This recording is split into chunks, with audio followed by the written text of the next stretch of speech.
Até as 10 a senhora precisa ficar Até viva. às 10 horas.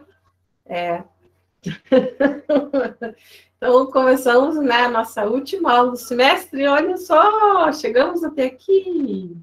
Vivos, eu só sem cabelo. Mas, com vida, né? E vacinada. E todo mundo está vacinado já? O Max Não, tá, ainda não. Eu ainda não tive essa oportunidade. Não? Mano, vocês não têm 40 anos, ó, viu? Pois é, né? Só mais Aí, uns anos aí, não falta muito ainda.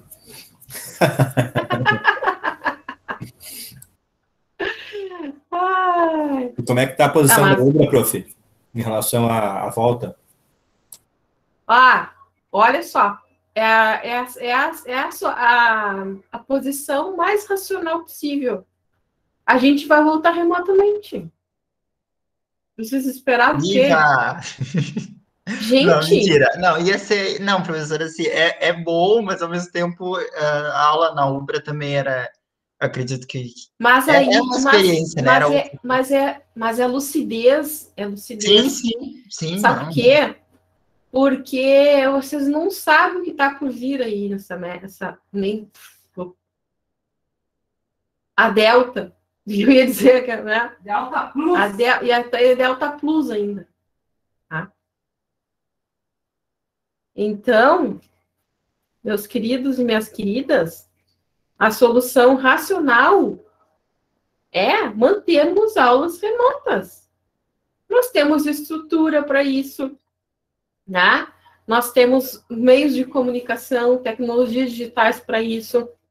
Apesar de alguns professores não usarem, mas, né? Nem né? Mas de certo, eles vão deixar para se posicionar mais perto, de certo, quando estiver quase voltando o segundo semestre. Que, Gilson? Eles vão deixar de certo para se posicionar, mas quando estiver quase voltando o segundo semestre, né? Eles não falaram nada ainda, não mandaram e-mail avisando nada ainda, né? Mas para os professores assim, né? Já. Para os professores já. E aí, olha só, vocês não lembram no início do semestre que foi lançado, né, eu não me lembro agora, um adendo lá do Conselho Nacional de Educação, permitindo aulas remotas durante a pandemia. Nós ainda estamos na pandemia, né? Então, assim, e aí o que acontece? Não foi ainda, né? Ainda estamos com essa... deixa eu sair desse tempo. Ainda estamos com, primeiro, a gente está com a pandemia. Segundo, não foi revogado esse adendo aí, e nem vai ser, né? Porque a gente não tem controle nenhum dessa pandemia nesse país. Tá assim, ó. E agora, no Rio Grande do Sul, na região sul, né? Do Brasil, especialmente, a gente vai colapsar de novo, com certeza. Porque vai entrar questões de doenças respiratórias graves, né? Síndromes respiratórias graves. A gente já tem, certo? Só que não vão divulgar, né? Certo que a gente já tem a Delta aqui, porque veio da Argentina. A Argentina está com as fronteiras estavam tudo abertas, agora que fecharam. Então, é uma bagunça. É uma bagunça. Então, assim, ó, o mais sensato possível é isso. Manter o que já estamos. Pena que a educação básica em várias cidades ainda não se manteve nesse pensamento, professora. Sim, E ainda tem assim, ó, tem aquela coisa, né? Tem que pensar em... Vou ver a complexidade. Tem que pensar transporte. A maioria dos alunos da Ubra depende de transporte público ou aqueles transporte fretados, né? Aí, como é que vai meter 50 gente tudo dentro de um lugar fechada, tu olhar, você sabe como é que aqueles ônibus são, né? O trem não está indo, acho que até... Não sei se acho que parece que o trem não está indo até as 11, se não me engano. Então, assim, ó, é inviável, sabe? Então, por enquanto, né, a situação é essa. Passaram para nós isso, né? Então, para nós professores, isso. Então, essa é até aqui a ideia, a notícia que temos. O que a Júlia falou? Na cidade dela está com 4 pessoas hospitalizadas. Pô, 4 pessoas. Tá. É uma cidade muito pequena, Sora. Ah, tá. E aí, tipo, isso foi o máximo que chegou na pandemia. Agora, sempre, às vezes, tinha 1, 2, sabe? Os casos já chegaram a 40 e poucos ativos, 50, acho, uma vez. Mas nunca teve tantas pessoas hospitalizadas. E aí, vai voltar às aulas agora que... E depende das cidades maiores, né? Porque o pessoal vai para Camaquã ou vai para Porto, aqui não tem hospital. É isso aí. E, gente, é assim, ó, 40 mil novos casos por dia no Brasil. E aí, deixa eu contar para vocês, né? Já que hoje a gente não vai ter nada muito de especial. Eu só vou dar uma tarefa para vocês. Já vou dar um spoiler, vocês que vão fazer a AS. Essa nova variante Delta, ela é uma mutação, né, obviamente, do SARS-CoV-2. E ela é extremamente eficiente, né?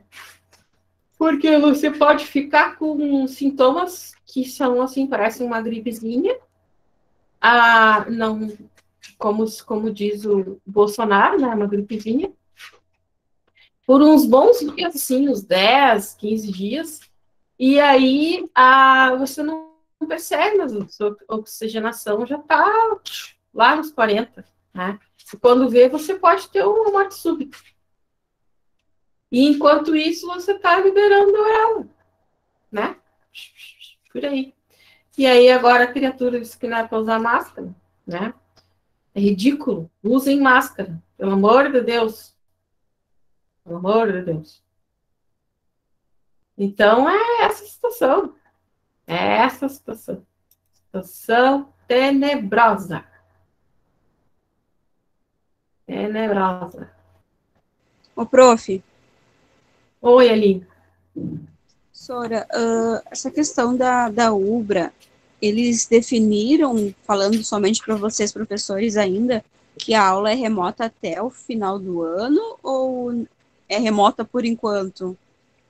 Tem essa cidade? Tá, foi assim, que foi passado para nós numa reunião, é que as aulas de disciplinas teóricas serão mantidas remotas até o final do ano. Agora, os estágios e as aulas que têm prática, né? Aí eles vão ter que fazer um planejamento. Não sei como é que vai ser. Ah, tá bom. Que bom, então, né? Vamos ver se... Mas é isso aí, não vai ter outra... Porque aqui no Sul não tem, né? Essa época é a pior época pra gente voltar. Não tem o que fazer. Tem que ficar no modo remoto ainda. Obrigada, Sora. E até agora tá funcionando, então. Ô, Letícia. Não, quer dizer sobre o uso da máscara, né? Hoje mesmo eu fui no mercado aqui do lado de casa e aí tinha um cliente sem máscara. E tipo, eu acho já tão anormal, né? Alguém sem máscara, embora é insuportável usar, principalmente a gente que usa óculos, né? Ai, fica aquele... Já fica até o cheiro, às vezes tu não consegue trocar a máscara durante o dia devido à correria. Eu sou uma pessoa que eu não consigo trocar. Aí eu não aguento, chega no final do dia, eu já tô queimando, sabe? Mas é o necessário. E aí, tipo, já aconteceu de caso de cliente querer quase agredir colaborador que a gente pede para usar máscara. Eles não querem, aí eu já desembarquei com a Polícia Federal, cliente de avião, por causa disso. por besteira, e aí eles começam, geralmente são uns de direita, né, não, desculpa o pessoal, não sei, mas ficam fazendo apologia, Não, né, enfim. para aí, só um pouquinho. Tem uma grande, assim, ó, tem uma grande diferença do pessoal de direita para o bolsonarismo. Mas no grande caso, o bolsonarismo, né, vou dizer Porque, assim, eles já porque fazem apologia. o pessoal da direita, tem muitos que são, a grande maioria são coerentes, né? Pelo amor de Deus. Esses malucos. Acaba nesse assunto para não tocar também no íntimo de ninguém aí, mas assim, já aconteceu de caso aí, a pessoa, mas o presidente falou que não pode, eu não preciso usar, não sei o quê. E aí tem a lei federal que diz que tem que usar, a não ser uma pessoa autista ou com uma autorização médica, enfim, né? E aí acontece que, e hoje a Anvisa atualizou dia 25 de março uma nova portaria que não é qualquer tipo de máscara, ou seja, isso dá muito dor de cabeça, porque é só uma máscara com mais de duas camadas, ou cirúrgica, ou a PF e a outra lá, que agora esqueci o nome. Essa mesmo. N95. E aí só pode essas, e aí às vezes tem que barrar embarque, porque os clientes não querem usar, é muito chato. E aí, ou tem que ficar, a companhia não vai ficar fornecendo máscara de graça para cliente, vai falir, né? Vai dar uma máscara para cada um é responsável pela sua. Aí, às vezes, a gente até dá, mas é uma coisa assim que já faz 1 ano e pouco de pandemia, as pessoas não aceitam algumas, né?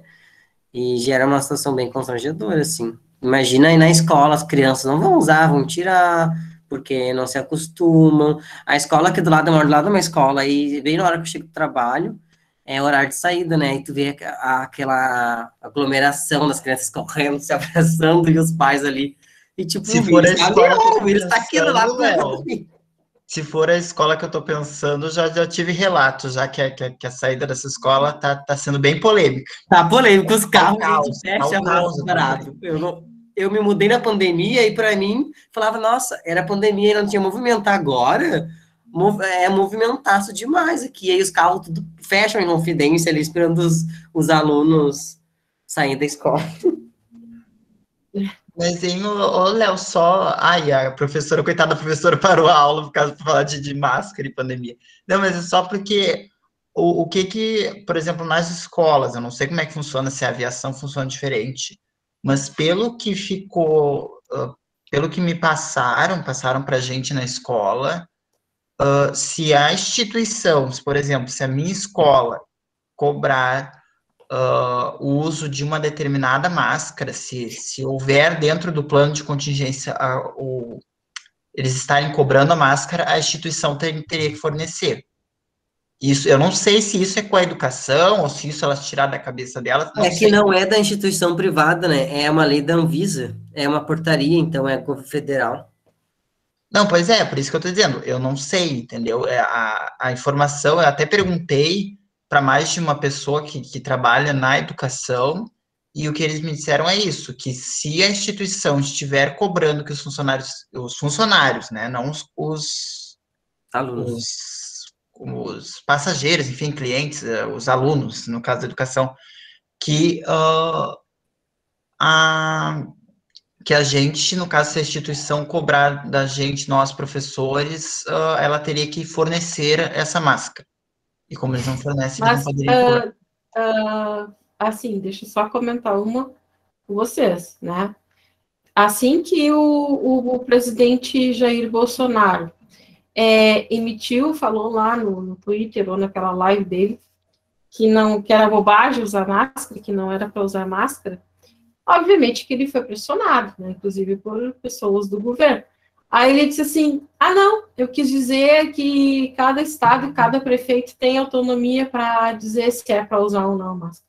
Uhum. Então vejam o grau de incompetência que nós estamos. Né? É saída estratégica, professora, desse governo. Tudo ele diz que é autonomia. Não, eu não sou responsável, eu dei autonomia para os governantes lá, para os governadores e prefeitos fazerem. Olha. Deus o grau de ingerência, sei lá. Enfim, né? Bom, hoje a gente vou fazer um resumão, né? Na verdade, eu só organizei todas as aulas que a gente vai se esquecendo, né? Tem gente que não lembra nem o que aconteceu ontem. Então, é bom a gente ter esse resumo. E aí, eu vou solicitar para vocês uma atividade, né? Que então, vocês vão construir a AS, tá? Então, que a AS daí na semana que vem. Deixa eu apresentar aqui o resumo.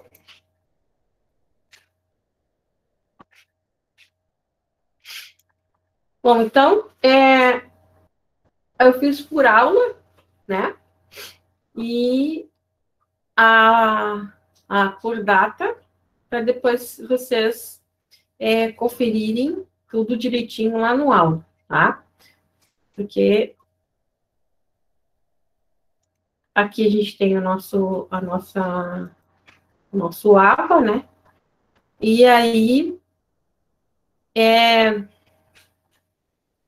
eu fiz o resumo pelo aula e pelos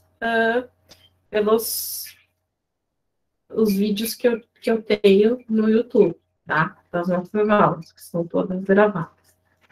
Então, de acordo com, né, esse cronograma, na aula 1, o que a gente trabalhou? A gente conversou sobre o plano de ensino e aprendizagem da disciplina, né? A gente conversou sobre o que seria conhecimento, o que é ciência, e aí vocês ficaram com uma TDE, né, para ler um artigo que falava, então, um artigo não, uma parte do livro, onde, então, a gente desvendou essa pergunta, que, na verdade, a ciência, são as ciências, né, não há um tipo de ciência. E vai depender das áreas do conhecimento, certo? Das áreas do conhecimento humano. A gente deu uma pincelada sobre o brasileiro no alfabeto científico, né? E nós verificamos, então, que é cada vez mais preocupante essa informação, e especificamente, né, sobre alguns quesitos que foram, então, identificados em alguns modelos, como, por exemplo, provas do PISA, que a gente viu em outras aulas. E o brasileiro, né, realmente é um alfabeto científico. E aí, aqui, nesse quesito, a gente não teve uma aula específica, tá? Então, hoje também vou apresentar para vocês um material que eu organizei como finalização, né, da nossa aula, mas não vai ser cobrado, tá, em prova, na S, é só para a gente ter essa ideia, essa visão geral, porque é uma das competências, né, que é uma das principais competências da BNCC, é essa, né, de letramento científico. Bom, aí, então, na aula 2, nós, então, verificamos o que é pesquisa. A Luísa já tá nervosa. Como será a S? A S vai ser horrível. Horrível! Não sei se chegou agora, Luísa, mas a S vocês vão formular, tá? Depois a gente vai conversar sobre isso. Bom, na aula 2, então, nós verificamos, né, o que é pesquisa, os tipos de pesquisa básicos, né, em específico, pesquisa relacionada a que se aplica, né, que se desenvolve dentro das escolas, as principais tipos de pesquisa. Aí nós verificamos, então, a ideia, né, do PISA e questão da baixa proficiência em leitura, matemática e ciências, né, do brasileiro. E aí a gente fez um exercício de como pesquisar no Google Acadêmico e como escolher artigos científicos. Depois, na aula 3, nós tivemos uma conversa sobre alguns documentos, né, importantes que nós temos na educação brasileira. Então, a gente deu uma olhada nos temas transversais, PCN, né, a base, temas contemporâneos transversais, que está na base. Mostrei para vocês a BNCC em planilha, né, que tá bem mais fácil da gente entender, da gente se achar ali, principalmente naquelas 2 últimas coluninhas lá, que dá umas dicas, né, de como você formular e propor atividades, e propor objetivos, né, para suas aulas. Também nós vemos um pouco do ENAD. Nós tivemos, então, um jogo, né, no Kahoot, sobre o que é pesquisa, tá? Estou na aula 3, agora eu vou para a aula 4. Aí, na aula 4, a gente conversou um pouco sobre cultura digital e suas perspectivas na educação, né, no ensino. Aí foram formadas as equipes para P1 para P2. A gente viu um pouco sobre o educar pela pesquisa. Nós verificamos esse educar pela pesquisa através do mapa mental, né, pesquisa do Kugler, e a gente começou a verificar como é que seria trabalhar conjuntamente, né, trabalhar colaborativamente no Trello. Aí, alguns fizeram grupos lá no Trello, né, outros não fizeram no Google Docs, para a P1 e a P2. A aula 5, então, nós fizemos uma discussão sobre a aula inaugural das licenciaturas, lembra que foi com a professora Adriana, né, nossa diretora acadêmica, e ela tinha uma pergunta, né, profissional do futuro, e aí a gente debateu, né, discutiu sobre o que a gente quer quando a gente escolhe ser professor e professora. E isso é extremamente importante, e cada vez mais a gente precisa ter essa pergunta, e se fazer essa pergunta, né? O que a gente quer quando a gente escolhe ser professor e professora?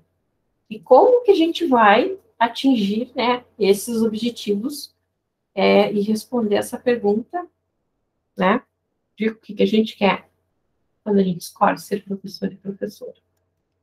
Que não é uma tarefa fácil, né? Nós sabemos que não somos de um todo valorizados, tanto economicamente como socialmente, né? Mas vale a pena. Para quem tem essa vontade, vale a pena. Depois, a aula 6 foi aquela live, né, que o professor Diego proporcionou com o colega dele lá da URGS, sobre Vygotsky, o método instrumental. Na aula 6, então, foi... Opa, não, tá o troço aqui. Foi a P1, né? Na aula 8, a gente verificou os tipos de trabalho científico. Nós demos uma olhada mais aprofundada nas partes que compõem o projeto, né, de pesquisa, e a gente viu alguns exemplos de projetos.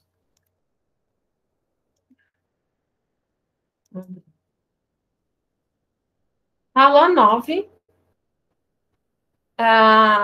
nós problematizamos um pouco sobre a evolução da educação, né, a política de civilização e o problema mundial, e que está refletindo muito no pensamento complexo, né, que cada vez mais a gente tem problemas complexos e o nosso pensamento parece que cada vez mais é simplista. Então, a gente tem que ter um pensamento complexo mais atuante.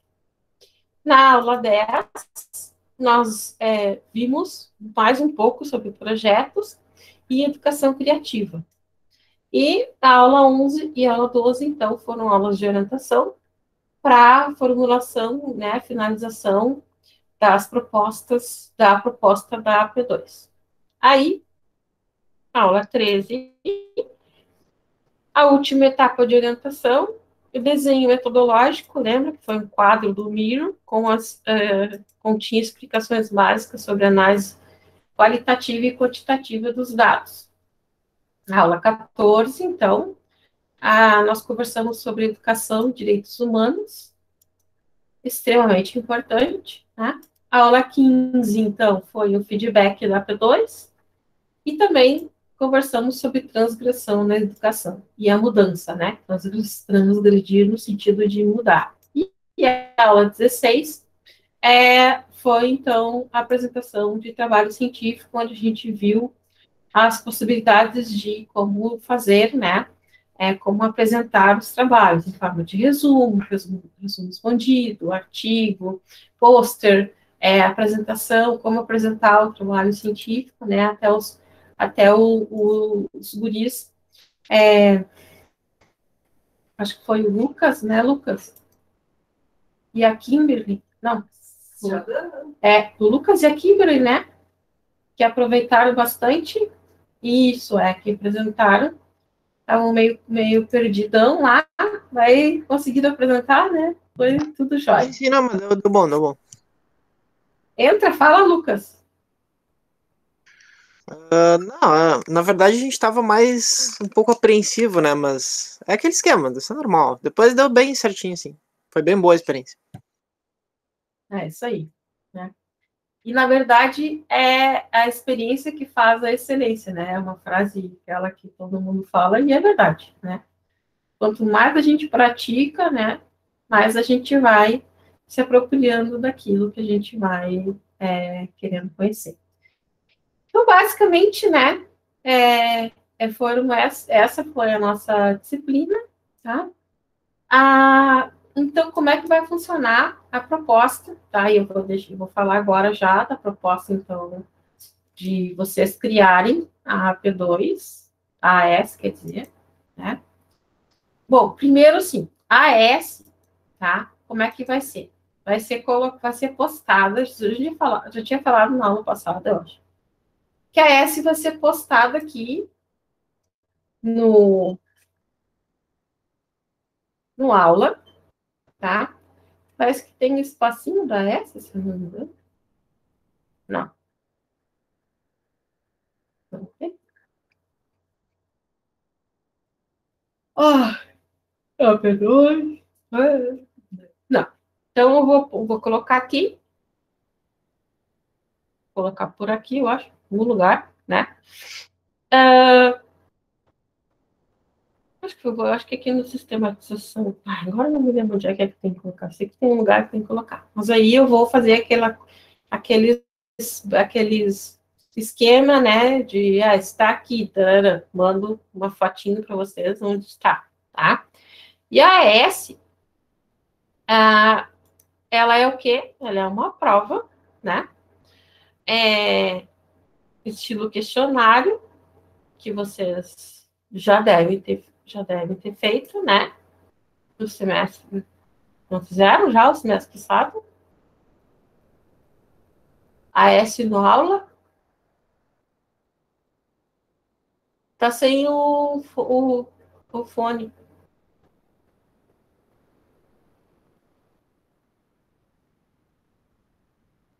Acho que sim, professora.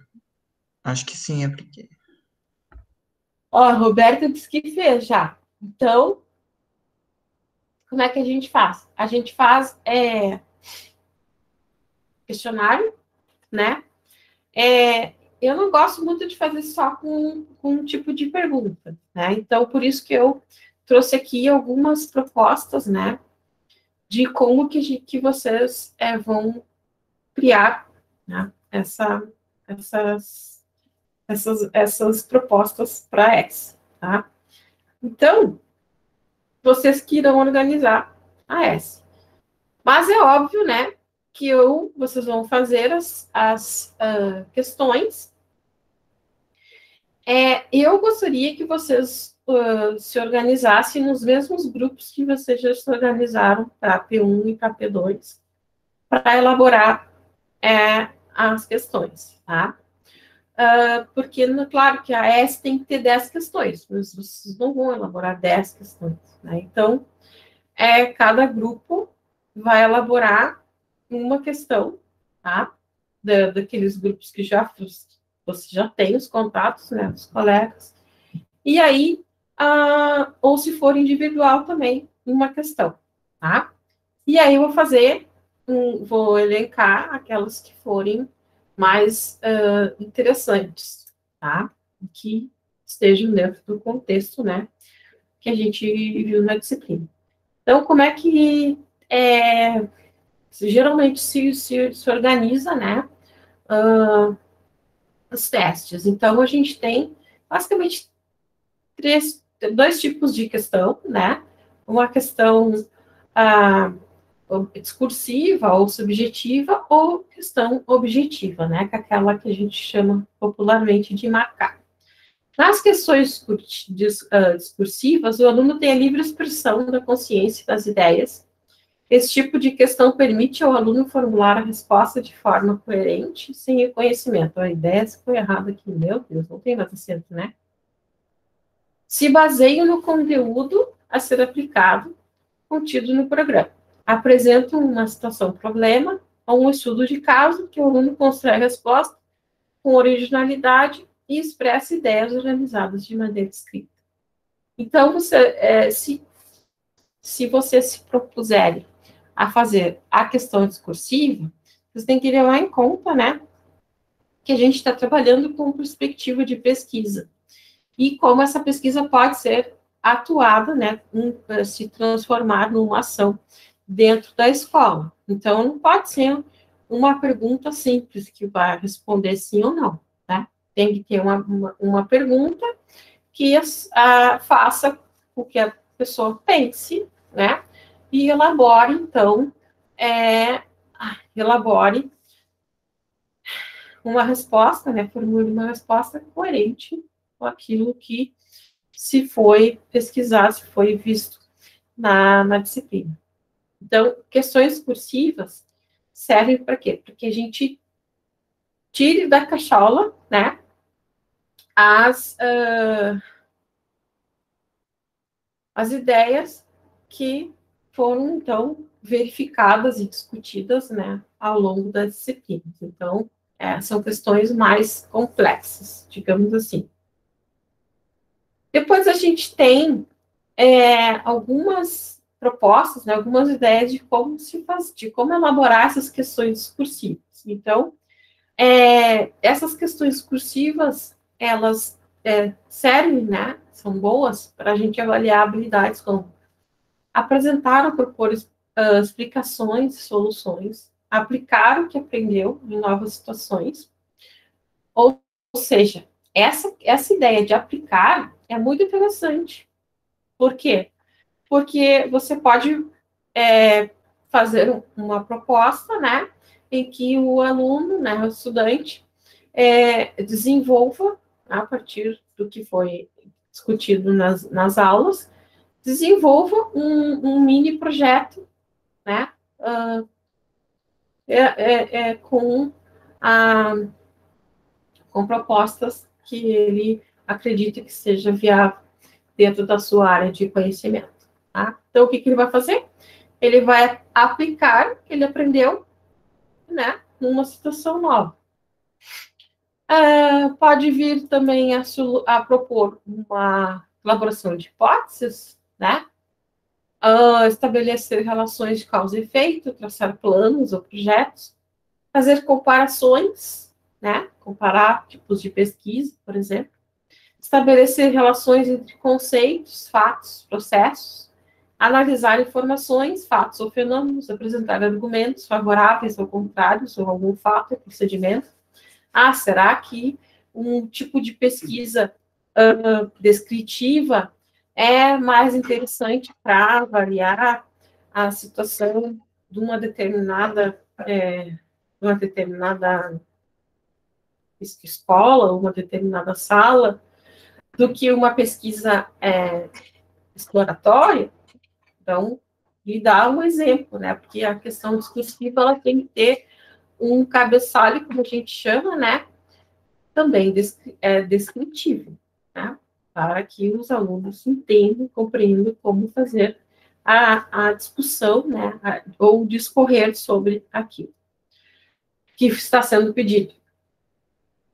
Você pode pedir para eles defender ideias ou posições e formular conclusões a partir, então, dessas ideias.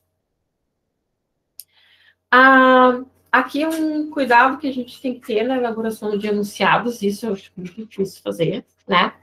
Porque às vezes a gente se perde quando a gente vai escrever, né? Então, por exemplo, definir claramente as tarefas ou a tarefa solicitada, a abrangência da resposta e aspectos a abordar, estruturação e itens, se possível, incluir todas as informações necessárias. Porque a falta ou excesso de dados de informações pode prejudicar a compreensão do problema e pode conduzir a uma questão sem resposta, porque às vezes a gente deixa muito em aberto, né? Então, solicitar, né, com que seja feito a discussão, né, a discorrer sobre determinado assunto de uma forma estruturada. Por isso que é interessante a gente fazer, como fala aqui, né, colocar por tópicos, né, o que se quer perguntar. Eu, particularmente, acho bastante difícil, mas é legal a gente fazer esse exercício, né?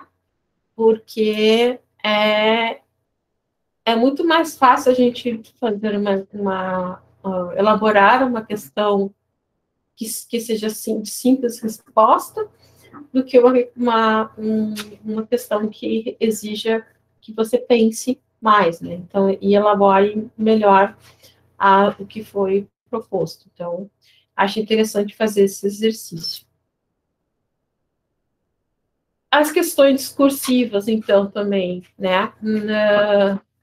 Aqui dá umas dicas, né? De formulações, por exemplo, formulações inadequadas de enunciados, né?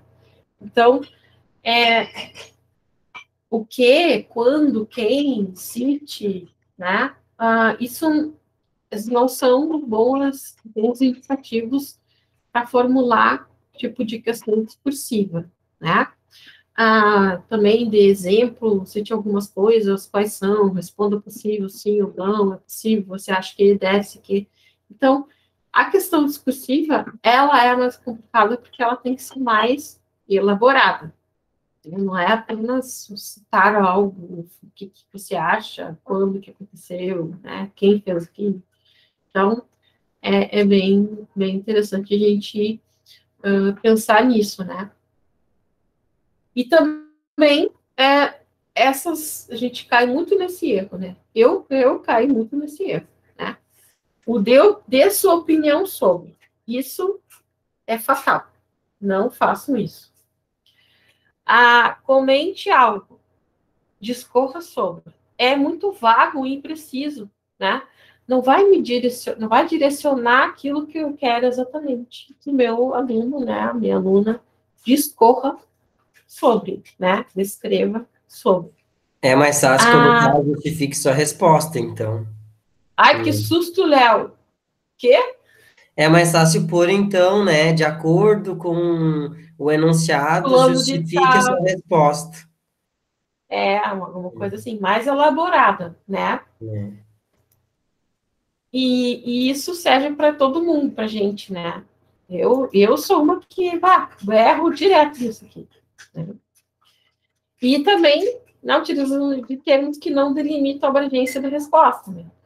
Resumidamente, em poucas linhas, sucintamente. Ou seja, se você quer que o seu aluno ele faça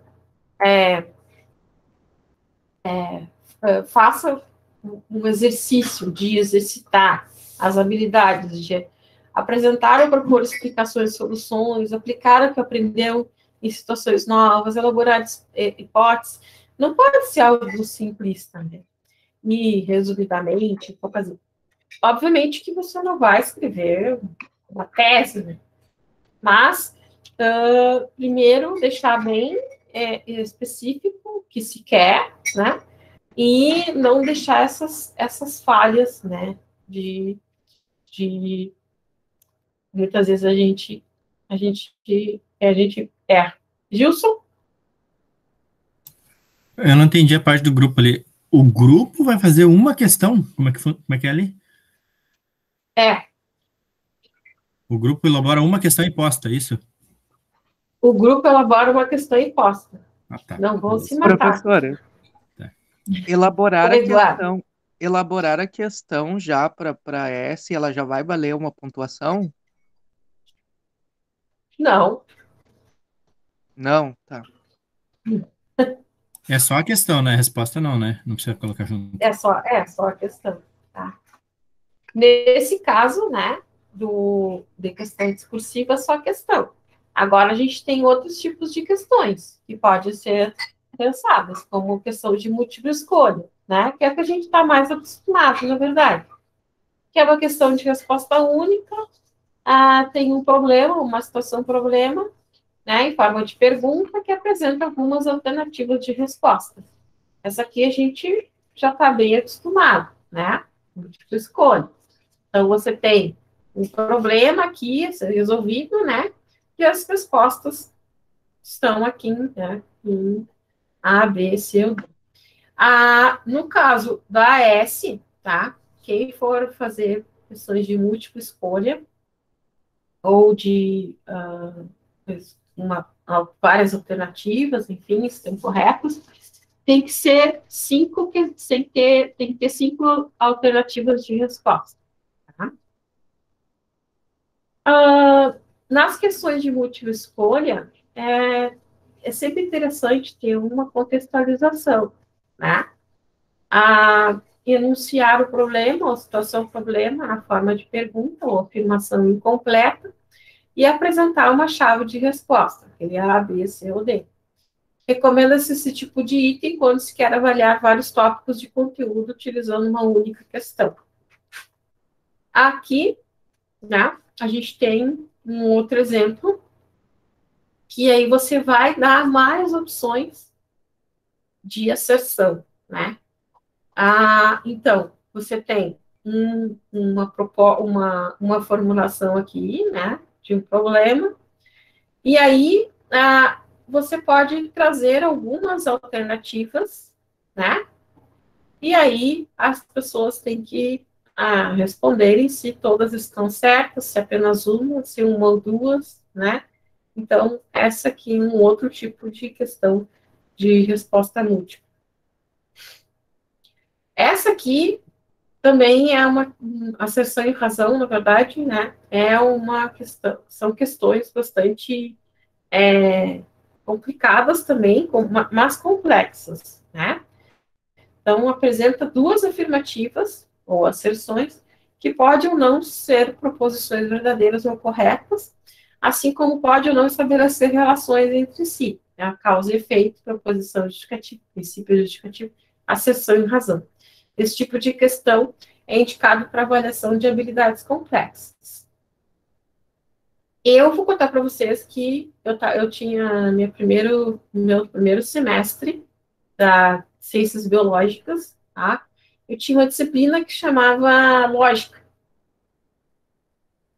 Nunca vou esquecer daquilo. Desculpa, tinha uma professora que eu acho que a coitada, não sei se ela, acho que morreu e ninguém avisou ela, coitada. Mas tudo bem. Ai, meu Deus, fiquei com trauma. Eu não lembro o nome dela. De Julietinha, uma coisa assim. E ela sempre fazia essa coisa de asserção e razão, porque lógica, né? Eles fazem isso pra gente. E aí, eu já estava lá com a minha cabeça na hora da prova. Eu estava com a minha cabeça assim, né? Não sabia o que era aquilo que estava perguntando, se era verdadeiro. Isso tem a ver com aquilo, logo aquilo tem a ver com aquele outro. Sei lá, as coisas loucas, né? E eu ainda estava numa época bem louca, assim, então, nossa senhora. Essas questões, assim, se você quer matar o seu aluno, faça essa questão, né? Mas ela existe.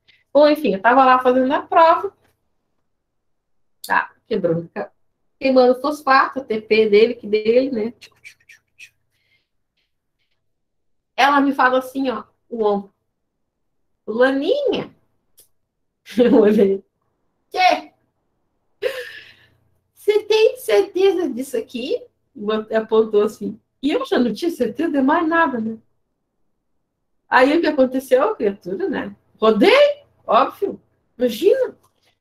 Aí eu refiz tudo e era tudo errado. Então, o que eu tinha feito estava certo. Daí eu refiz, estava tudo errado.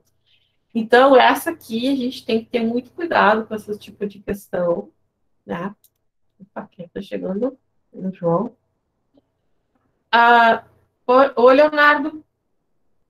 Deixa eu falar, e eu que fiz uma prova para a Agência Nacional da Aviação Civil, eu achei que eu tinha visto prova, questão difícil, Enem e tal, mas eles fizeram justamente já para indiciar o erro, era assim, ó, tinha o enunciado, né, e aí era múltipla escolha, aí tinha A, B, C e D, se eu não me engano era D, isso. Só que aí falava assim, ó, de acordo com as opções a seguir, marque a pontuação das alternativas erradas. Ou seja, a alternativa A, aí ela vai, a alternativa A, tal coisa, 10 pontos. B, tal coisa, 15 pontos. Além de tu saber identificar errada, tu tinha que somar as erradas para encontrar a resposta certa. Mas o que é isso? Imagina, tipo, já é para levar o erro total, né? Aí, tipo, aí as alternativas eram, a resposta correta das somas das erradas é A, 22, B, 30, C. Imagina! Olha, eu já fiz prova de concurso que era assim, gente, eu queria morrer. Horrível! Queria morrer. Oi, João, tudo bom? Eu não entendi como é que é essa questão, Léo. Tipo, a questão pergunta como é que é a soma das respostas erradas. Eu vou para fingir que é tipo essa daí dela ali, ó. Né? O movimento migratório. Aí, tipo, ali onde A tinha 1 a 4, né? 1, 2, 3, 4. Aí embaixo falava, conforme as alternativas acima, ou de acordo com as alternativas acima, aí, né, tinha 1, e aí, entre parênteses, 25, 8. Cada uma daquelas A, B, C, D era um número. Aí embaixo falava assim, tipo, de acordo com as alternativas acima, assinale a resposta correta da soma das alternativas erradas. Aí tinha que, tipo, tinha que olhar qual era a resposta errada e ainda somar o valor tipo, delas. A valia 12 e estava errada, e a D valia 8. Então, 20 era a resposta, entendeu? Graças a Deus, na prova do meu concurso não caiu isso. Horrível, gente. Tu já fica nervoso com tudo que é difícil, ainda com umas questões assim. Deus me livre. Essa aí eu já fiz também. Tinha que somar. Mas a acerção e pior é que chega uma hora que tu não consegue nem somar, porque tu não tá mais raciocinando, né? Mas isso daí é totalmente uma forma de avaliação errada, é bem classificatória, ou seja, ela não leva em conta conhecimento nenhum teu, é pura memorização. Exatamente, né? Por isso que eu acredito que é sempre mais interessante a gente fazer o aluno pensar, né? Mas não dessa forma aí, porque isso aí chega... A pessoa quer se matar, tem uma hora, né? Essas questões de acertação e razão, ainda mais que tem que fazer o somatório lá. Deus do céu. Que assim, ó, gente, é coisa de lógica, então aquelas provas de lógica, nossa senhora, eu acho que eu fiquei muito trauma de lógica. Então, aqui, né, você tem 2 afirmativas, né? Então, é correto afirmar que as 2 são verdadeiras e a segunda é uma justificativa correta da primeira. B, as 2 são verdadeiras, mas não estabelecem relação entre si. C, a primeira é uma afirmativa falsa e a segunda é verdadeira. Caramba, chega uma hora que tu nem sabe o que é falso, o que é verdadeiro.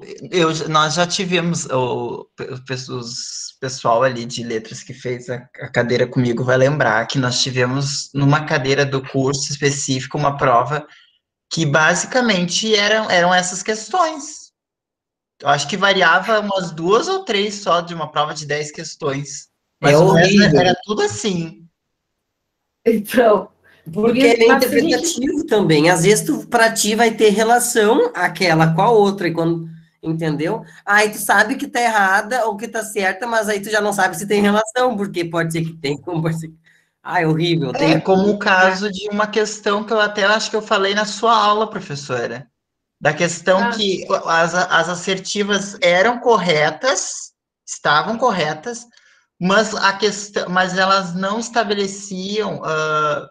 Aí todo mundo botou que estabelecia, porque fazia, as afirmativas estavam certas, o conector entre elas lá, a conjunção fazia sentido, mas não eram, as afirmativas não estabeleciam relação entre si por causa da conjunção, que apesar de ter sentido, era uma outra.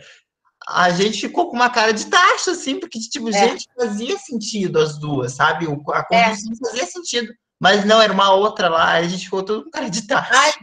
E quando tem aquela que ou com. Gente do céu, que coisa horrorosa. Então, assim, ó, não vamos massacrar os nossos alunos.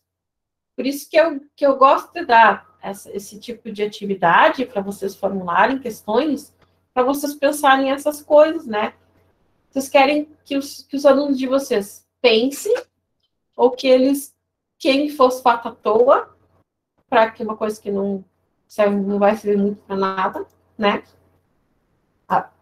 A Roberta disse que é horrível e a Valéria disse que a P1 foi assim, psicologia. Mas psicologia, imagina, vão matar. Então, assim, ó, se é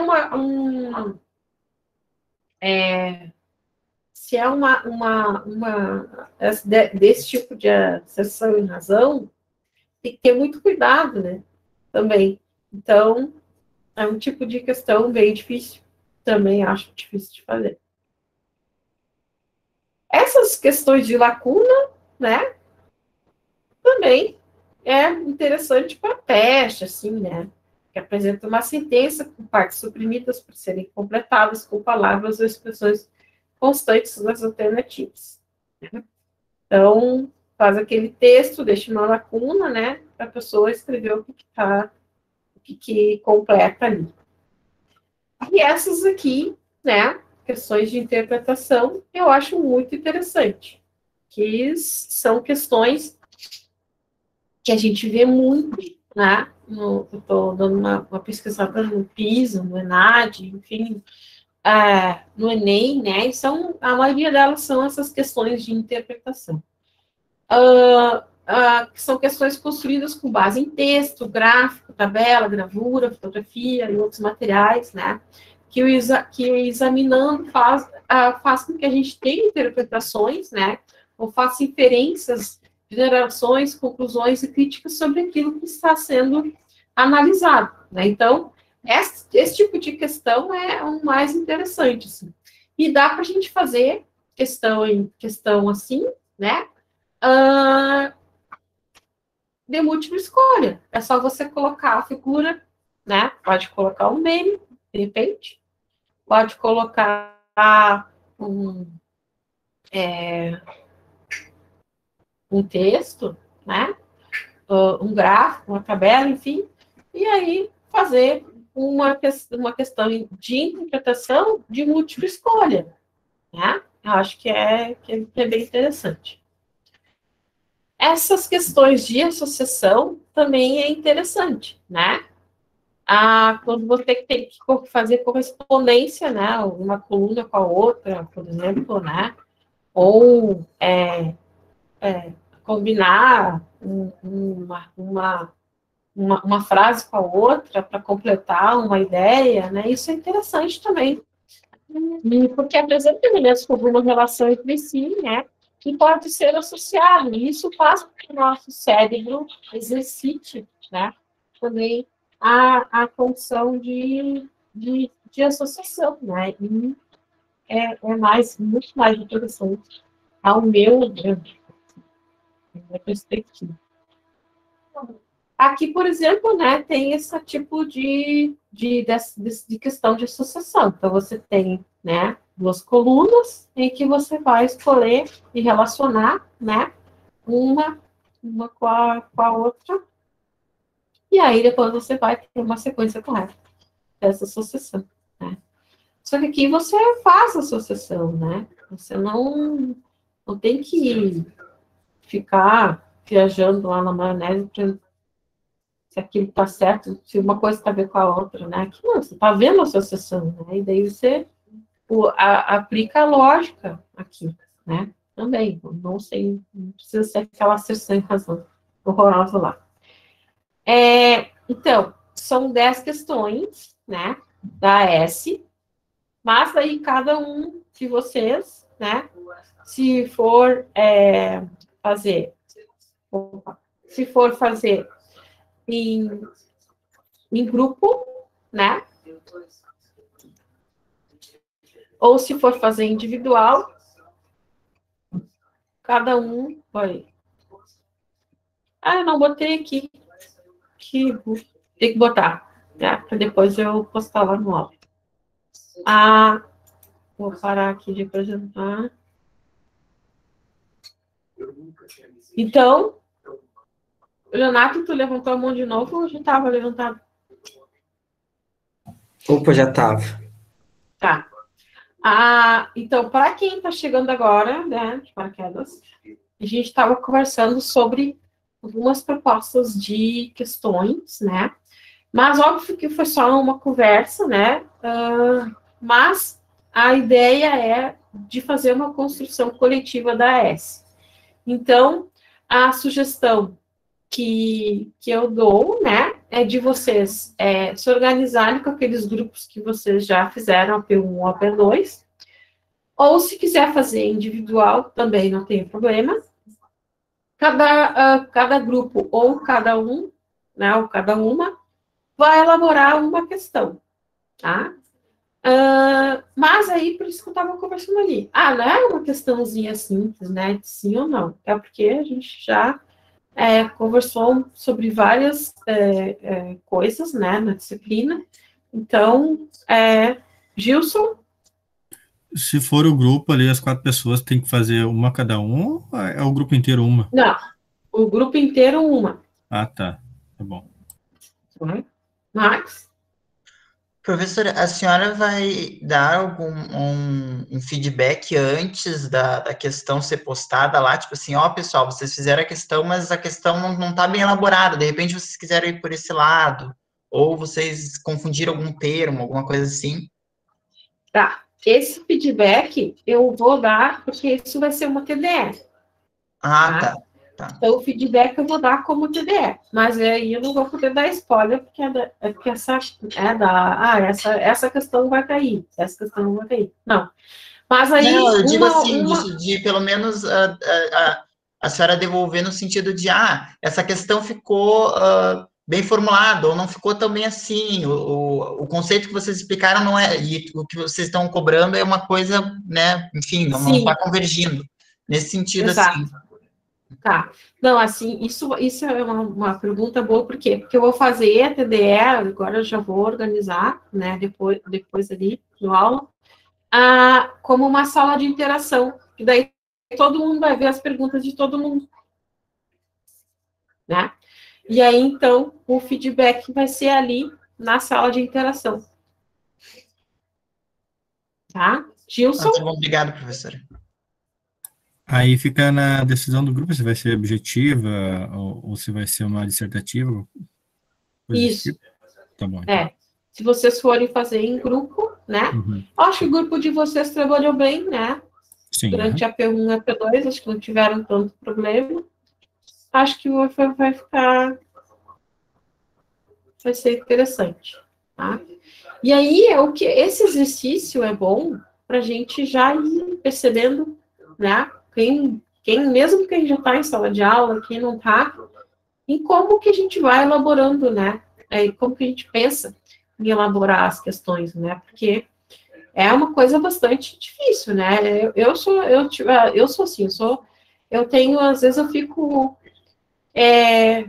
horas pensando, né? E aí eu digo, mas aí eu formulei essa questão, né? Mas aí, como é que será que tá ruim? Será que não tá bom? E eu não tenho ninguém para me dar um feedback.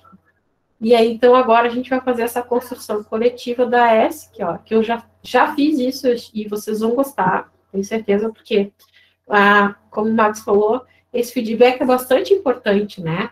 Porque aí a gente vai vendo, vai construindo aquilo ali junto, né? Por isso que vai ser uma sala de interação e vocês, os colegas, né, podem também ajudar os outros. Devem. Isso que é uma construção coletiva, tá? Então, assim, a AS, ela é no dia 5. Tá? Já vou abrir a TDE hoje, né?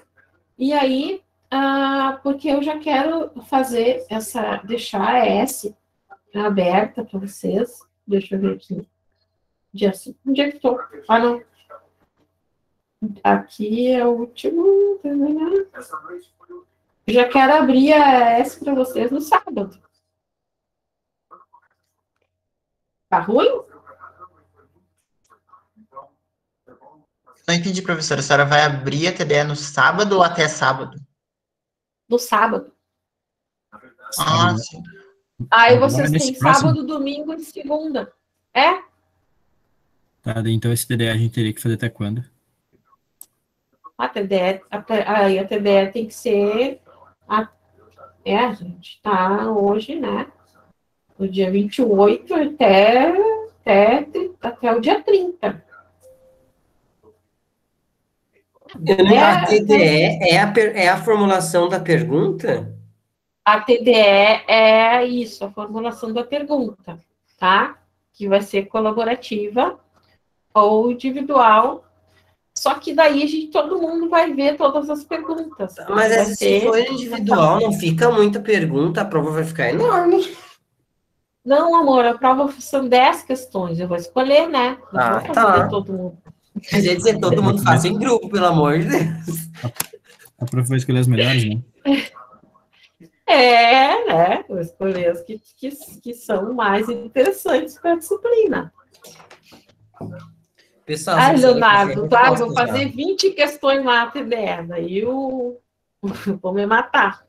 Oi, Jéssica. Já coloca as respostas lá, pessoal. Acho que é bem válido para estudar, entendeu?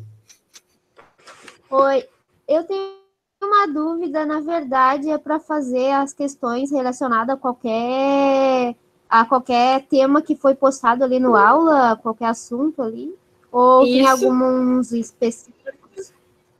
Não, de acordo com o resumo que a gente estava... semestre? Isso.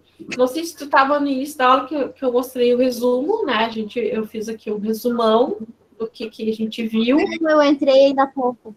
Tá. Daí o resumão também eu vou postar lá, né? Obviamente. Já vou fazer isso agora, daí a gente já fica livre desse negócio. Vamos fazer. Vamos lá. Tá, obrigada. Eu vou abrir aqui, ó. Vou botar texto. Se der, né? Vamos ver. Ó. Aula. Opa! Já tem capítulo. Do dia de hoje, 28. 06. 21. Vou botar aqui. Proposta de construção coletiva. Essa. Não tem noção como eu amo construção coletiva. Eu achei um recurso bem interessante, professora. Acho um recurso bem bacana. E até propõe aos próprios alunos, né, porque eles vão ter que fazer uma proposta, assim, eles vão demonstrar que sabem o conteúdo já elaborando a questão, né, porque a questão... Exatamente. Não pode... Então, me ajuda aqui.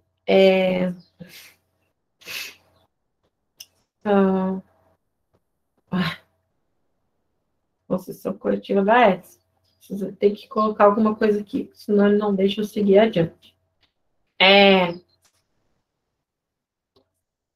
Propor uma questão em grupo ou individual.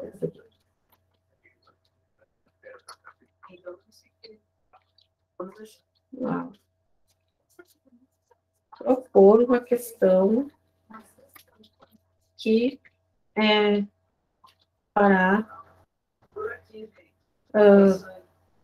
como é que eu posso dizer que fará parte? Não, que eu quero dizer que compõe, irá compor a atividade semestral a partir, né, das aulas conferidas durante o semestre, a disciplina de pesquisa e ação educativa. Clique para o resumão. Ó, eu vou botar o resumo aqui. Ô, Letícia, Oi. se for feito em grupo, só um posta ou todos postam? Ah, só um posta, que daí fica aqui um monte de coisa. O representante oficial posta, então. É, o representante oficial posta. Ó, vou deixar hoje, data de término. Vamos botar aqui, ó, quinta-feira, tá? Aí, tipo participativo. Porque daí vocês vão construindo, né, as questões, vão postando, e aí todo mundo pode dar a sua sugestão aqui, tá? Por isso que é uma construção coletiva, certo? Ah, faltou uma coisa. Vou editar. Vou botar aqui.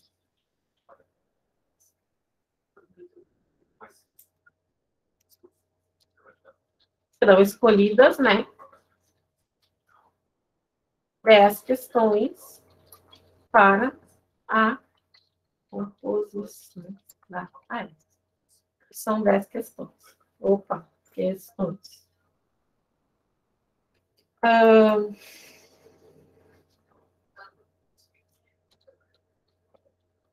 E para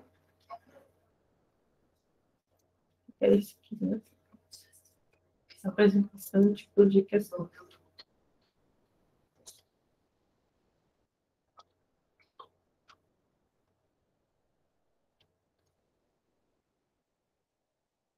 Vou botar por aqui.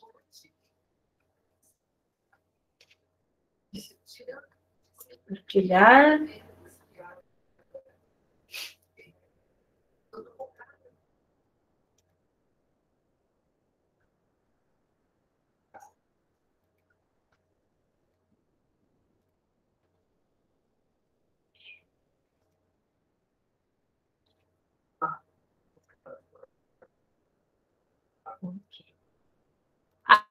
Deixa eu fazer uma coisa. Não. Salvar. Tá.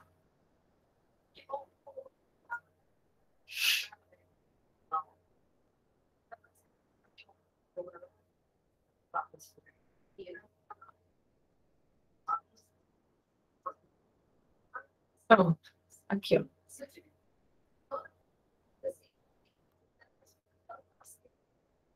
Certo?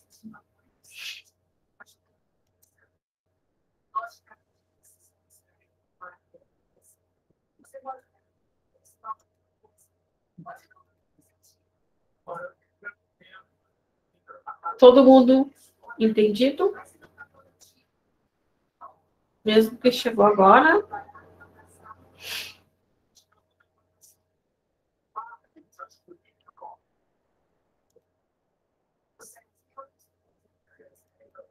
Então, tá. Então, agora a gente vai complementar aquela ideia, né, do brasileiro analfabeto científico. Coitado. São os nossos alunos, gente. Os nossos futuros alunos. Então, a gente precisa pensar nisso, né? E pensar nessa perspectiva, né, de ciência como um todo, né? Ciência como todas as áreas do conhecimento. E lembro de uma música que tinha... vocês não vão lembrar. Sou eu que sou cringe que lembro. A música do Papé Pop, do Engenheiros do Havaí, Então, a ciência também tem que ser pop, né? Porque a gente precisa popularizar as ciências. Para quê? Porque as pessoas entendam, compreendam as coisas que são realizadas pela ciência e que estão no nosso dia a dia. Isso faz parte do nosso dia a dia, né? Então, aqui eu trago essa reportagem que saiu aqui no ZH, né? De 2016, onde diz que pesquisa aponta desinteresse dos jovens pela carreira científica. Né? E isso, imagina, 2016 já vinha pesquisando isso nesse sentido. Está linkado lá, quem quiser dar uma olhada nas reportagens, está linkado. Tá? Depois eu vou colocar no aula essa apresentação. Depois, saiu uma outra pesquisa, né, que foi publicada no jornal da USP, que diz que os jovens defendem a ciência, mas desconhecem a produção científica do país. Aqui em 2013, né, saiu um trabalho muito, muito interessante, a gente até já falou sobre ele, quando a gente falou sobre o PISA, que o analfabetismo científico no Brasil ele vem crescendo, e a gente vem percebendo isso cada vez mais depois que a ciência, né, entrou para dentro das provas do PISA, né, em 2002 que ciência entrou. E então foi identificado que o brasileiro, né, o Brasil sofre de analfabetismo científico. E os pesquisadores que fizeram essa análise, né, eles afirmam que as nossas crianças não se interessam por ciência, e a razão disso está num ensino fundamental deficiente e desinteressante, com professores mal preparados e condições inadequadas de infraestrutura. Então, é bem complicado, porque a gente sabe que isso é real, né? Nós agora estamos com uma proposta nova, né, de trazer essa ideia de trabalhar essa ideia de ciências, né, com uma perspectiva dentro das licenciaturas. Por quê? Por causa principalmente disso, desses índices do PISA, né, e a gente precisa ter esse olhar para isso, porque a gente está vivenciando, né, sociedades cada vez mais complicadas. Tem um projeto que chama Rose, né, que é a relevância do ensino da educação em ciências. Essa pesquisa, esse projeto, na verdade, ele foi desenvolvido na Universidade de Oslo, né, na Noruega. É um projeto que compara vários países, né, em relação ao conhecimento e aprendizagem, né, de ciências e tecnologia. E como que isso é percebido pelos estudantes. O Brasil tem, né, seus representantes desse projeto aqui no PPG-Sim, né, no Programa de Pós-Graduação em Ensino, Ciência e Matemática. A gente já fez algumas pesquisas nesse sentido, junto com este pessoal aí da Noruega, da Itália, e o pessoal da USP, né, o professor Nélio Biso, é um que encabeça essa pesquisa aqui no Brasil. Está aqui o link para vocês que, se quiserem ter mais interesse, né, pesquisar um pouco mais sobre o projeto, está disponível ali, tá? Depois a gente percebe, né, isso na prática, quando a gente tem notícias como essa circulando, né? E aqui, 2019, surgiu, né, saiu essa reportagem no Globo, que 1/3 dos brasileiros desconfia da ciência. Isso está relacionado a uma pesquisa deste grupo aqui, que na verdade é uma organização não governamental, o Wellcome Global Monitor, que foi feita em 2017, e saiu, então, os dados em 2018, né, foram publicados. Foi feita com 140 mil pessoas de 144 países, e mostrou que 35% dos brasileiros desconfiam da ciência, e que 1 em cada 4 acredita que a produção científica não contribui para o país. Quase metade dos brasileiros afirma que a ciência discorda da religião. E destes, 75% disseram que quando ciência e religião discordam, eu escolho religião. Apenas 13% dos brasileiros entrevistados afirmaram que têm muita confiança na produção científica, né? Isso é bastante preocupante, porque o próprio Ministério da Ciência, Tecnologia, Inovação e Comunicações fez uma pesquisa também, né, em 2018, e aí essa pesquisa indicou que os brasileiros consideram líderes religiosos mais confiantes que cientistas. Essa pesquisa, né, não é a mesma desse aqui, tá? Esse aqui é este Wellcome Global Monitor, e aqui uma pesquisa do Instituto Ministério da Ciência, Tecnologia e Inovação.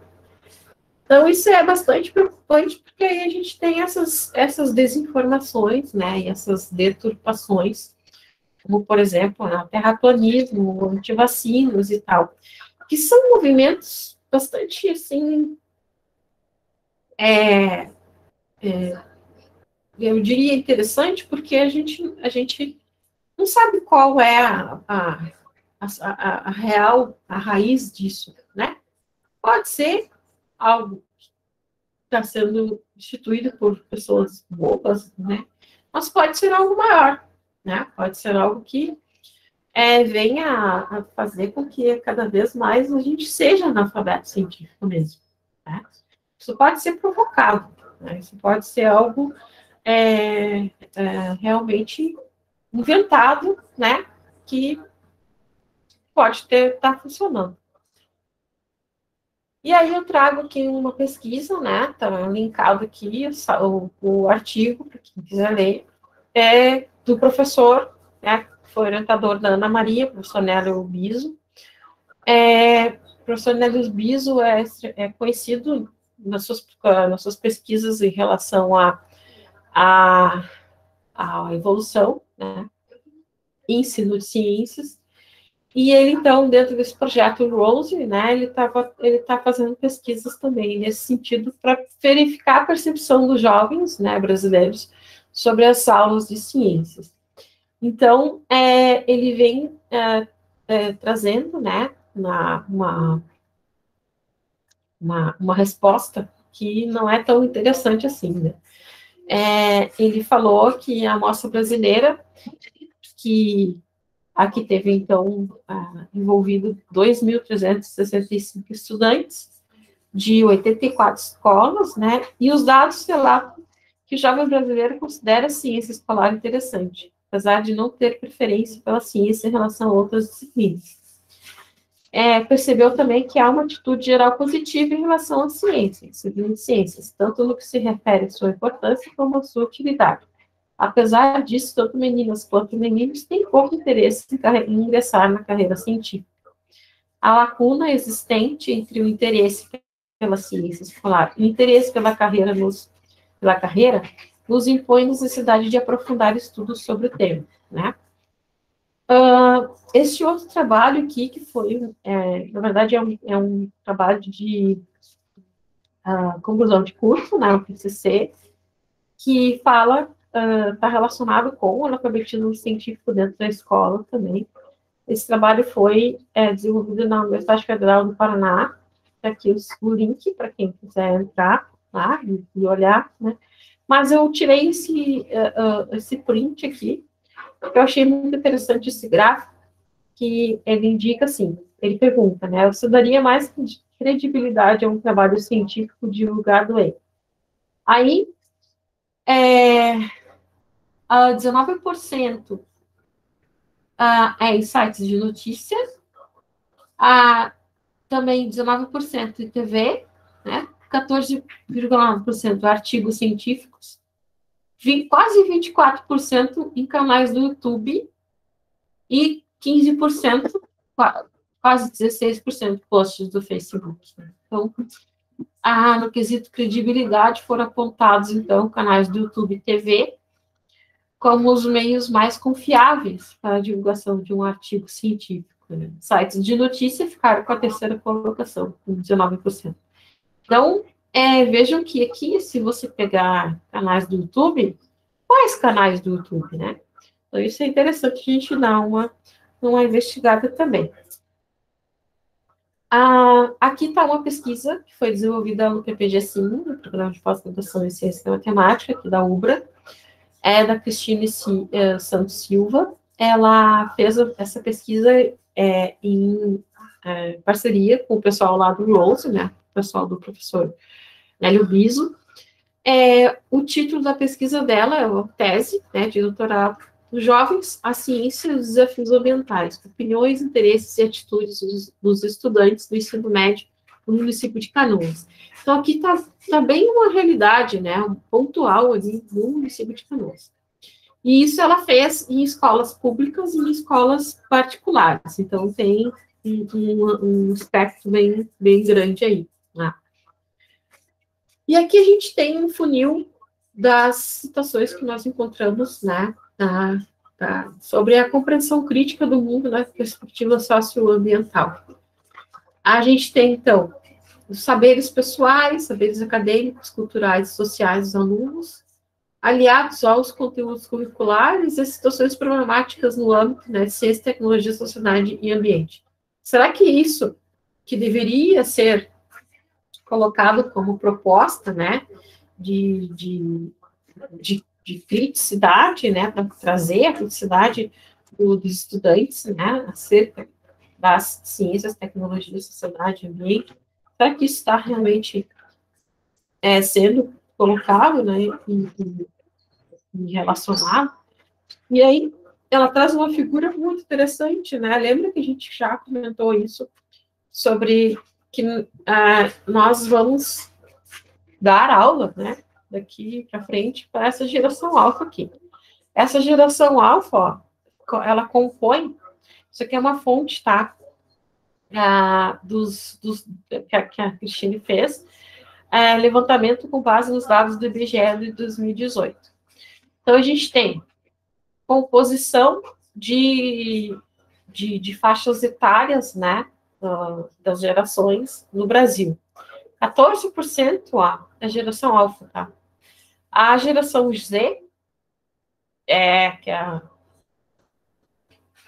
a geração Y, que é a nativa digital, e a geração Z, né, compõe aí mais da metade da população, quase a metade da população.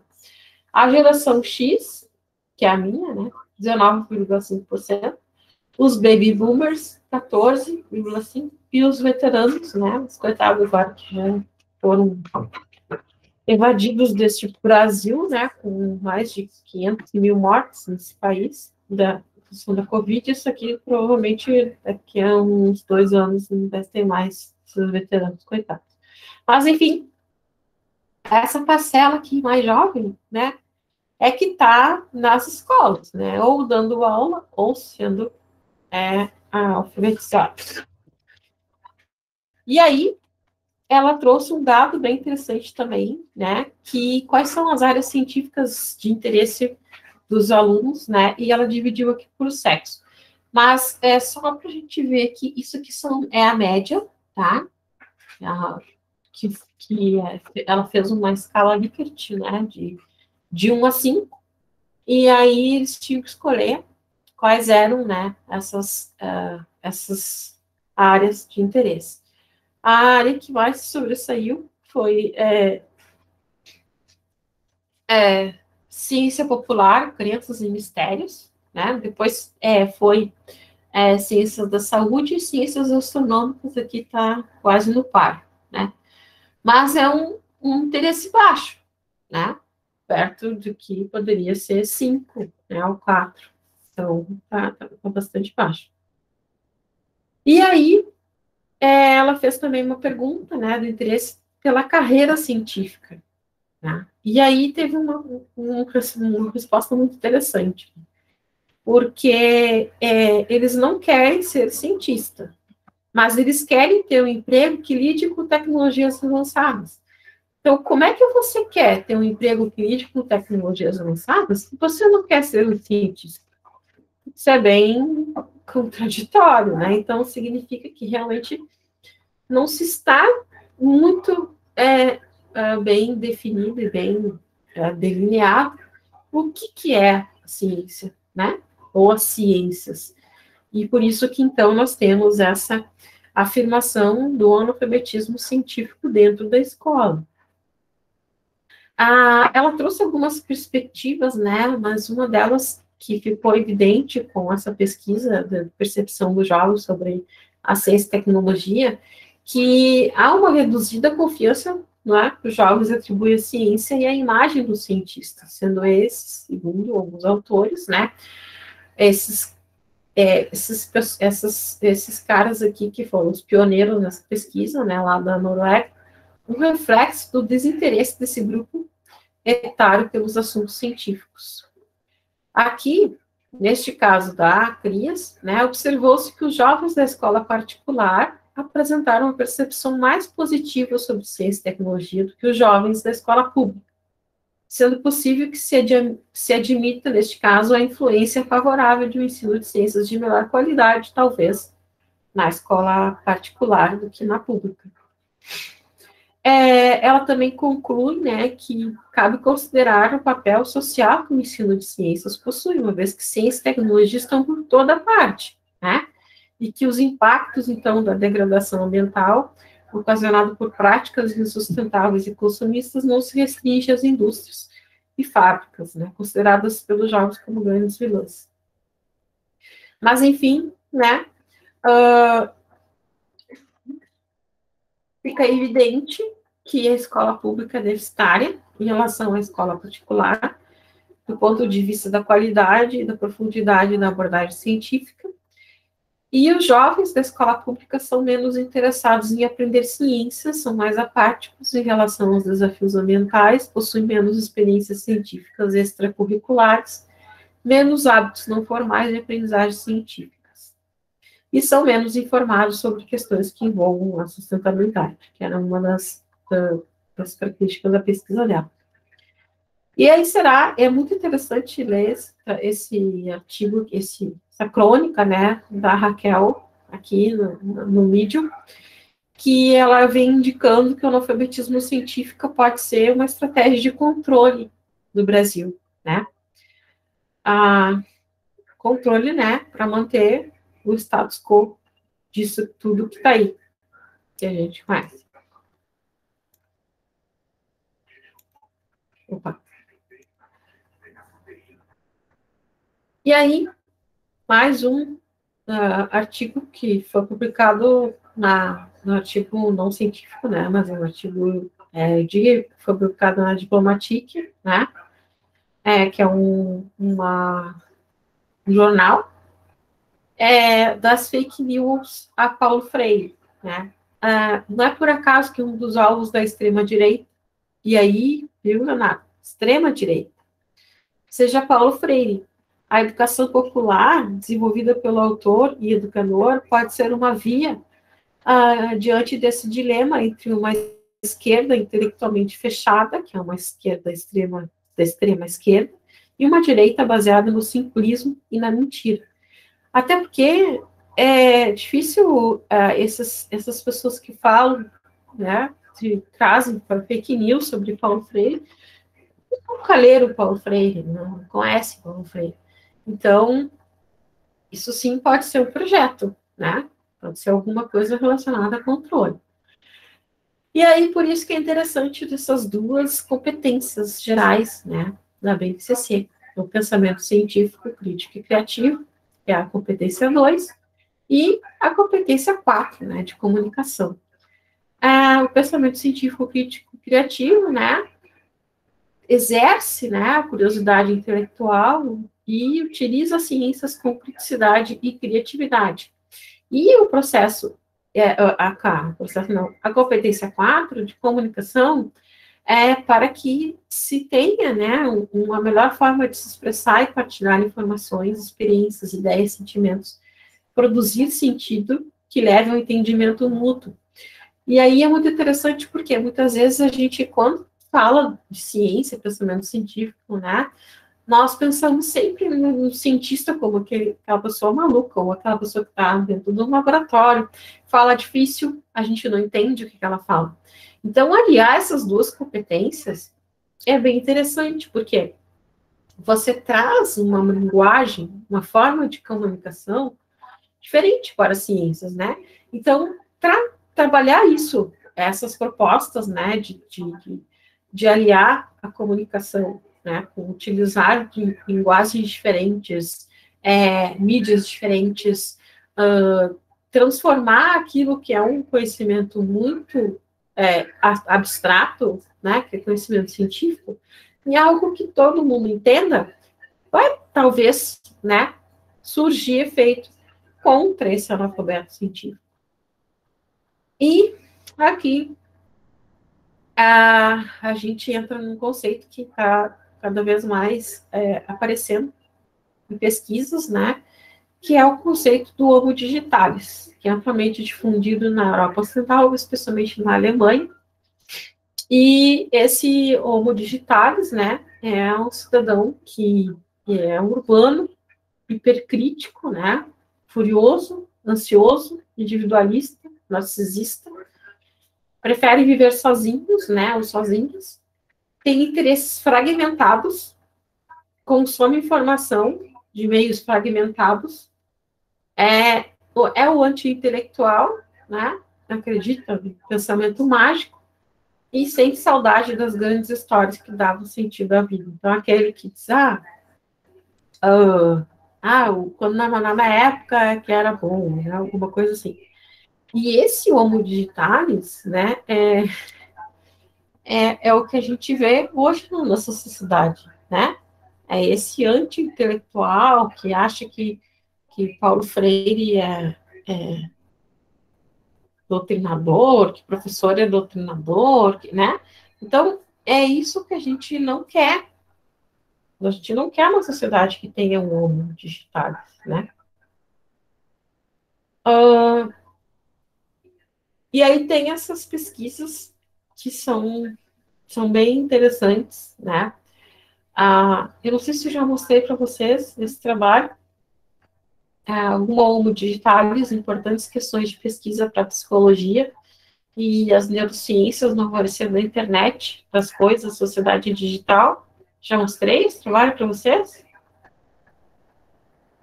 Eu vou deixar ele linkado aqui, tá? Mas ele é muito interessante, ele traz, né, perspectivas bastante, assim, até assustadoras, mas é muito bom para a gente ler, né, nós, educadores e educadoras. Esse trabalho aqui, por exemplo, foi escrito por o Christian Montag, que é o autor desse livro, tá? Homo digitalis. E essa moça, né, a Sarah Diefenbach, que eles são, então, da Alemanha, né, a Universidade de Ulm e outra da Universidade de Munique, e eles trabalham, então, com questões de neuroinformação, né, Centro de Informação em Medicina, Escola de Ciência e Tecnologia da Vida, e Psicologia, tá? Então, é bem interessante dar uma olhada, uma espiada aqui.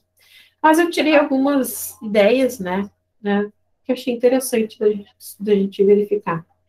Eles trazem, então, que os desafios centrais que os humanos enfrentam no início das sociedades digitais, que são essas sociedades que a gente está vivenciando hoje, né, aquela quebra da sociedade analógica para hoje uma sociedade digital, né, complexa e da internet das coisas, né, ou seja, um mundo completamente conectado à internet.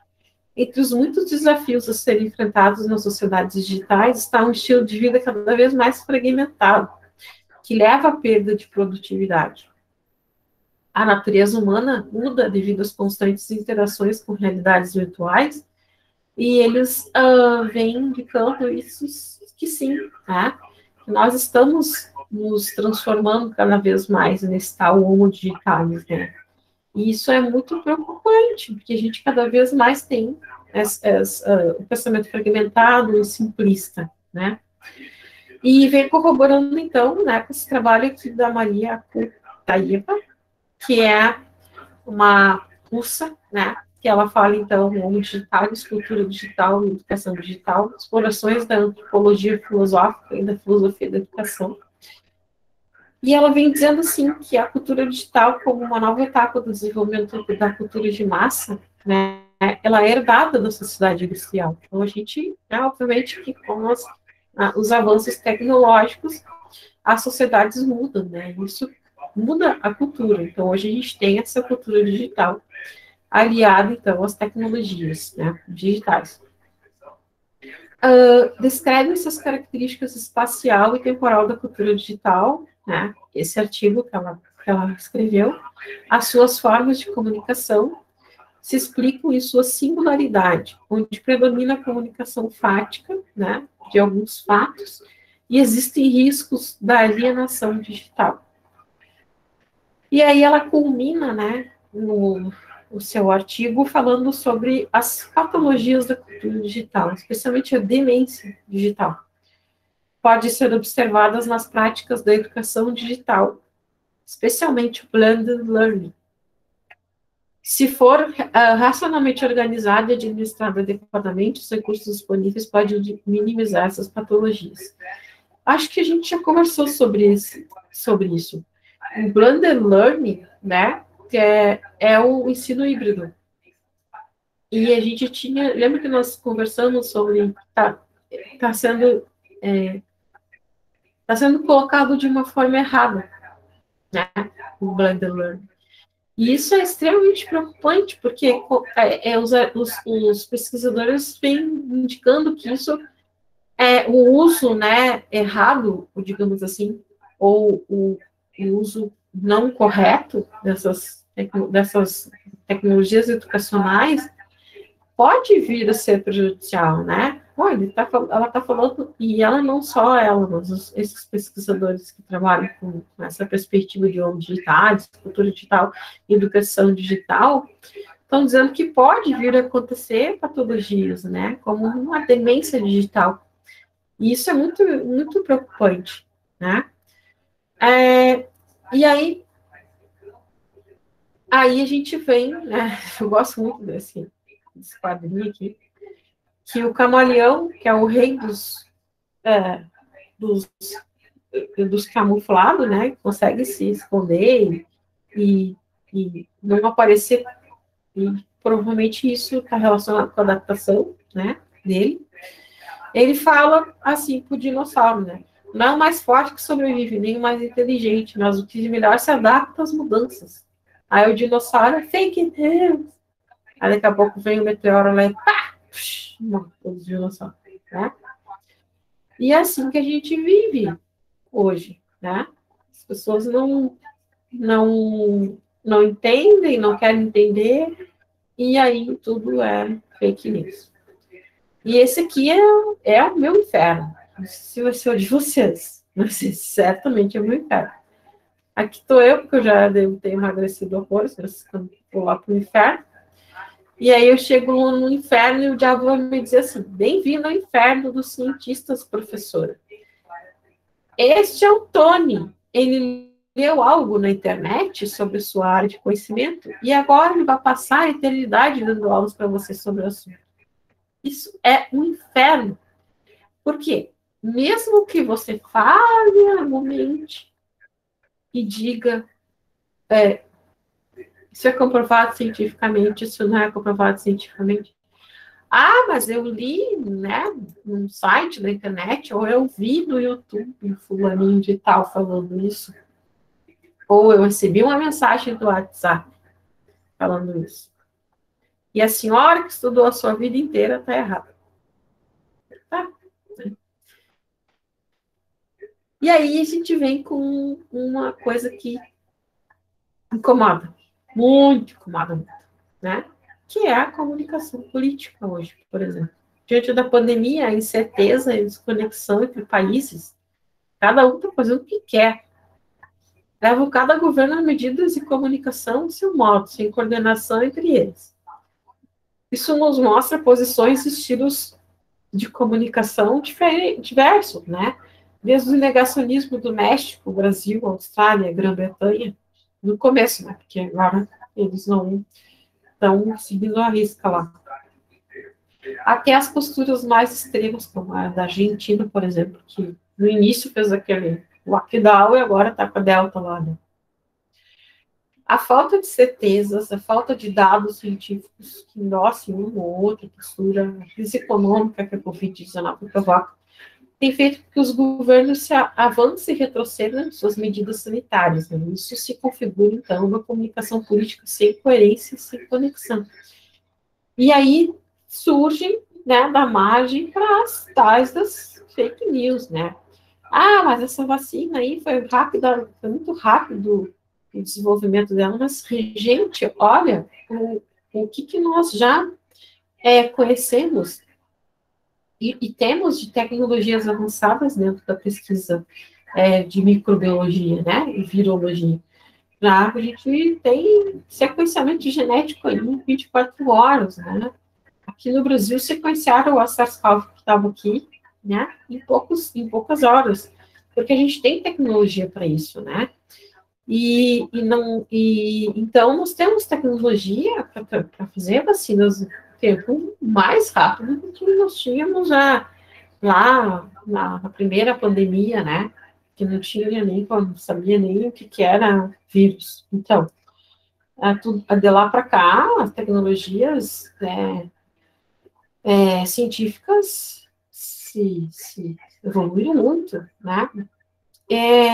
E aí, esse fluxo de informação e desinformação traz cada vez mais incertezas, né? E a gente tem necessidade psicológica de orientação, porque a gente tem alguns valores intrínsecos, né, os seres humanos que nos querem, a gente quer segurança, né, e controle e coerência daquilo que está sendo colocado para nós. E a gente tem um problema hoje, então, de saber o que é verídico ou não, né, o que é fake news ou não. Tem exemplos extremos, né, como, por exemplo, o Lukashenko, presidente da Bielorrússia, que recomendou o consumo de vodka e saunas para evitar contrair o SARS-CoV-2.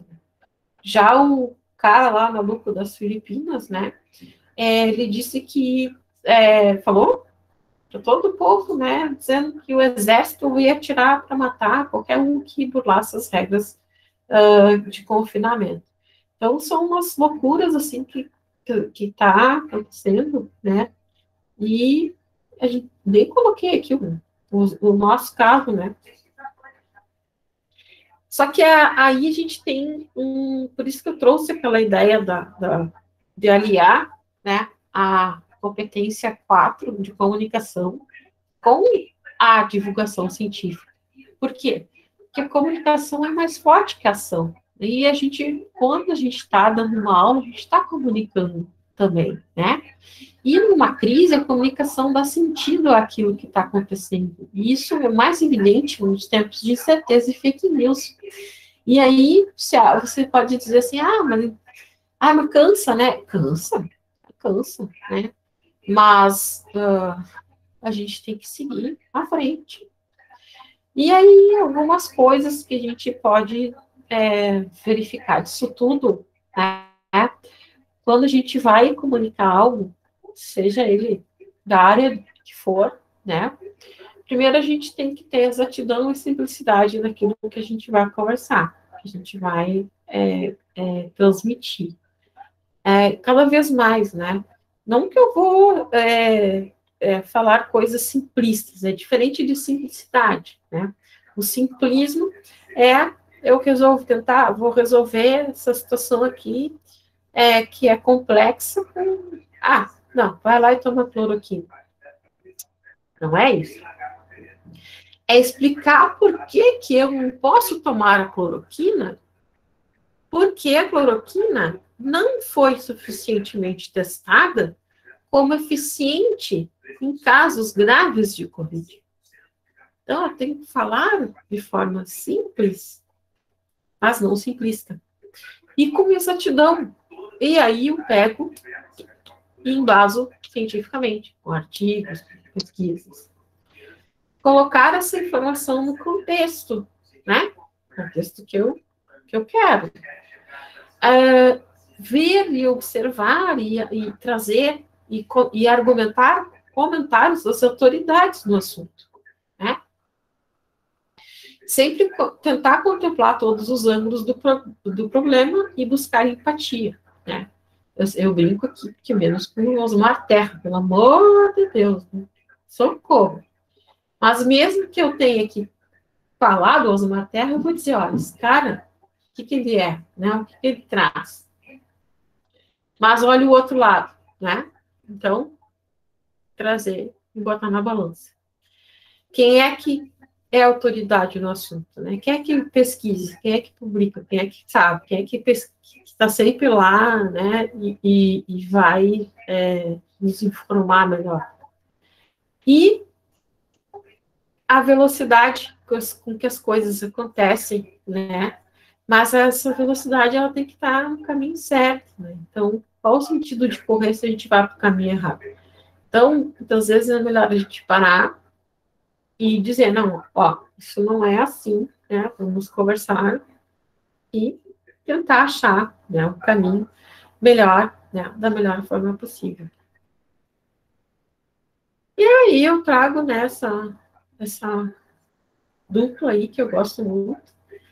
Essa senhora aqui é uma das maiores pesquisadoras, né, primatóloga, trabalha com primatas, a Jane Goodall. E essa menina que está fazendo meio que uma mini revolução, né? Que é a Greta Thunberg. E a Jane e ela se encontraram, né? Acho que esse aqui foi na Conferência do Clima. E agora elas estão formando parcerias aí, que é bem interessante, bem legal, né? E uma está aprendendo com a outra. Ó. Então, é aquele ato que eu falo para vocês, né? Das gerações. A gente precisa quebrar, né? E o que a Jane Goodall ela fala, né? Eu gosto muito dessa frase dela. Ela diz assim: você não pode passar um único dia sem ter um impacto no mundo ao seu redor. O que você faz a diferença. E você precisa decidir que tipo de diferença deseja fazer. E isso é para todas as áreas, né, do conhecimento. E especialmente para nós, professores e professoras, que nós fazemos toda a diferença no que a gente está no nosso momento ali, no sala de aula, no recreio, quando a gente vai conversar com o aluno, né? A gente faz toda essa diferença. Então, a gente precisa ver qual a diferença que a gente quer fazer. Por isso que aquela pergunta é tão importante, né? Que a gente tira daquela live com a professora Adriana, né? O que eu quero ser enquanto professor, né? O que eu quero deixar, qual é a minha transformação, né, deste mundo. E qual é a diferença que eu vou fazer, né, quando eu quando eu estou conversando e trabalhando com os meus alunos, com e para os meus alunos, né, e dentro da escola também. Então, isso é só essa mensagem assim, que eu queria deixar para vocês, né? De como é importante a gente conversar e dialogar sobre tudo isso, né? E principalmente nas áreas das ciências, né? Sejam elas quais forem. Porque se a gente quer uma sociedade melhor, a gente precisa ver esse lado também, né? Então, por hoje era isso. Alguém quer comentar alguma coisa?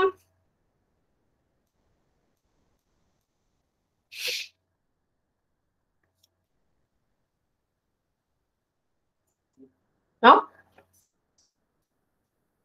Então, vou parar a gravação.